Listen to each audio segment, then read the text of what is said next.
মহান স্বাধীনতা ও জাতীয় দিবস উপলক্ষে শহীদ রাষ্ট্রপতি জিয়াউর রহমানের সমাধিতে শ্রদ্ধা নিবেদন করতে শেরেবাংলা নগরে জড়ো হন হাজারো নেতাকর্মী। মিছিল নিয়ে প্রবেশ করেন সমাধিস্থলে।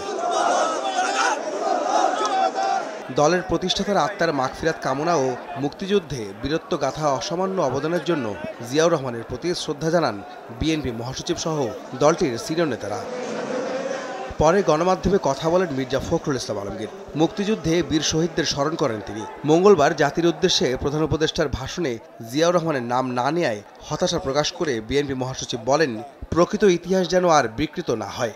আমরা হতাশ হয়েছি যে তার বক্তব্যের মধ্যে তিনি স্বাধীনতার ঘোষক শহীদ প্রেসিডেন্ট জিয়াউর রহমান বীর মুক্তিযোদ্ধা বীর উত্তমের নাম একবার উচ্চারণ করেন, অথচ এটাই ছিল ইতিহাস।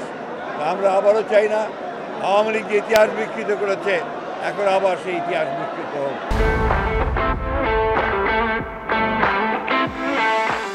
অন্তর্বর্তী সরকার প্রধানের বক্তব্যে নির্বাচনী রোডম্যাপ না থাকায় ক্ষোভ প্রকাশ করে মির্জা ফখরুল বলেন, দেশের চলমান সংকট নিরসনে দ্রুত নির্বাচনের বিকল্প নেই।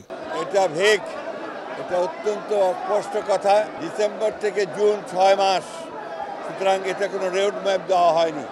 আমরা বারবার বলে আসছি যে স্পষ্ট রোডম্যাপ এবং দ্রুত নির্বাচন, তা নাহলে যে সংকটগুলো সৃষ্টি হচ্ছে এই সংকটগুলো কাটবে না। আমরা বিএনপি ক্ষমতায় যাওয়ার জন্য নির্বাচনের কথা বলছে না, বিএনপি জাতির স্বার্থে নির্বাচনের কথা বলছে। প্রয়োজনীয় সংস্কার শেষে ডক্টর মোহাম্মদ ইউনূসের সরকার দ্রুত নির্বাচনের ব্যবস্থা করবেন বলেও আশাবাদ ব্যক্ত করেন বিএনপি মহাসচিব। আহমেদ সালেহীন, সময় সংবাদ, ঢাকা।